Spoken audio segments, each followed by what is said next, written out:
అసలు మనుషులతో ఉండే కంటే దయ్యాలతో సావాసం చేసింది మంచిది అనిపిస్తుంది. ఎందుకంటే ఆ దయ్యాలు ఒక్కసారే మనుషుల్ని చంపుక తింటాయి. కానీ మనుషులు నమ్మకం అని, ప్రేమని, కపట ప్రేమలు చూపించుకుంటారు. లేనిపోని అబద్ధాలు, ఒకళ్ళ మీద ఒకళ్ళు బురదలు చల్లుకుంటా మంచితనం అనే ముసుగుతోని రోజొక విధంగా చంపుతారు. నాకు మనుషులతో ఉండడం కంటే దయ్యాలతోని ఒక్కసారి చచ్చింది మంచిదనిపిస్తుంది అత్తమ్మ. ఛీ! విరక్తి పుడుతుంది. మీ కాలంలో కూడా గిట్లనే ఉండేనా అత్తమ్మ?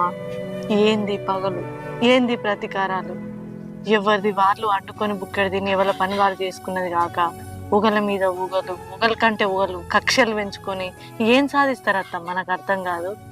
ఒక మనిషిని గింత ఘోరంగా బాధ పెడితే ఏమొత్తది? హ్మ్. మా కాలంలో ఇట్లాంటివి ఎక్కడిదే. అప్పుడు ఎంత మంచి ప్రేమలు, ఆప్యాయతలు, అనురాగాలు ఉండేవి.